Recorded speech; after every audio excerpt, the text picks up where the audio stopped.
Hello friends, welcome to my channel Sharmi's kitchen and blog. আজ আপনাদের সাথে আমি আরেকটি নতুন রেসিপি নিয়ে চলে এসেছি। পাট শাক দিয়ে খুবই সুস্বাদু একটি রেসিপি আজ আমি তৈরি করব। এই রেসিপিটি গরমকালে লাঞ্চে খুবই ভালো লাগে খেতে ভাতের সঙ্গে। আর এই রেসিপিটি কিভাবে আজ আমি তৈরি করছি চলুন দেখে নেওয়া যাক। পাট শাকের ডাল তৈরি করবার জন্য আমি পাট শাকগুলোকে ভালো করে ছাড়িয়ে নিয়েছি। আর এখানে 150 গ্রাম মুসুরির ডাল নিয়েছি। প্রথমে আমি মুসুরির ডালটাকে একটু সেদ্ধ করে নেব। জলটা গরম হয়ে গেছে, আমি ডালটাকে ভালো করে ধুয়ে নিয়েছি। এবার দিয়ে দেব।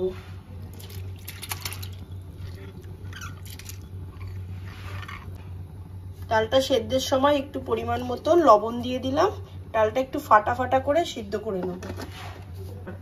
ডালটা সেদ্ধ হতে হতে আমি শাকটাকে ভালো করে ধুয়ে কুচিয়ে নেব। ডালটা আমার প্রায় সেদ্ধ হয়ে এসেছে। আমি ডালের মধ্যে 4-5টা কাঁচা লঙ্কা ছিঁড়ে দিয়ে দিলাম।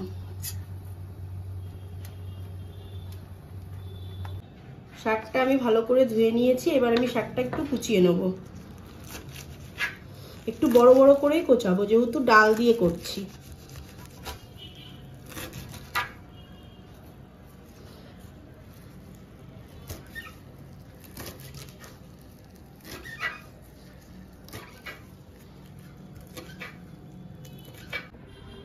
সব শাকগুলো আমার কেটে নেওয়া হয়ে গেছে।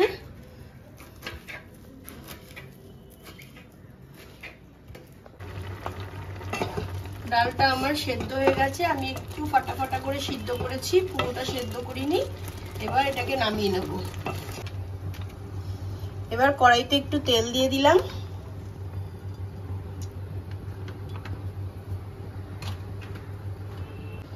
তেলটা গরম হয়ে গেছে। তেলের মধ্যে 4টে শুকনো লঙ্কা, একটু কালো জিরে ফোড়ন দিয়ে দিলাম। আর কিছুটা রসুন ছাড়িয়ে থেতো করে নিয়েছি। রসুনটা তেলের মধ্যে দিয়ে দিয়েছি। এবার একটু নাড়াচাড়া করে নেব। রসুনের পরিমাণটা একটু বেশি দিতে হবে।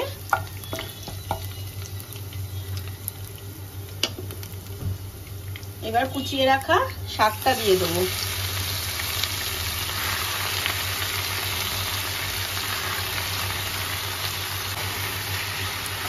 শাকটাকে একটু হালকা ভেজে নিতে হবে।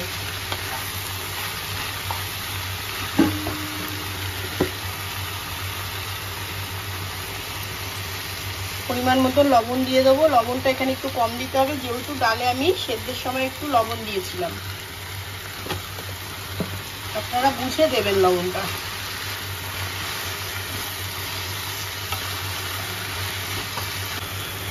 একটু হলুদের গুঁড়ো দিয়ে দেবো। এবার শাকের সাথে ভালো করে মিক্স করে নেব। শাকটা আমার হালকা ভাজা হয়ে গেছে। এবার আমি সেদ্ধ করে রাখা ডালটা দিয়ে দেবো। এবার শাকের সঙ্গে ডালটাকে ভালো করে মিক্স করে নেব।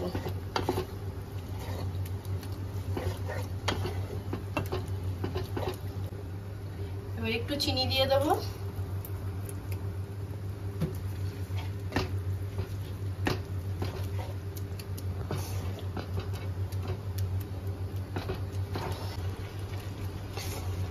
ডালটা ফুটে গেছে।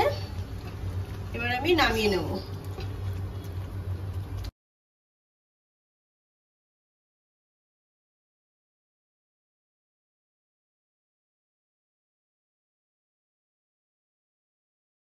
তাহলে ফ্রেন্ডস, আমার এই পাট শাক দিয়ে মুসুরির ডালের রেসিপিটি তৈরি হয়ে গেছে। আপনারা সবাই পাট শাক খেয়েছেন, কিন্তু কারা কারা এইভাবে মুসুরির ডাল দিয়ে তৈরি করেছেন আমাকে কমেন্ট করে জানাবেন। আর আমি যেভাবে করলাম সেভাবে আপনারা একবার তৈরি করে দেখবেন। গরমের দিনে লাঞ্চে খুবই ভালো লাগে খেতে।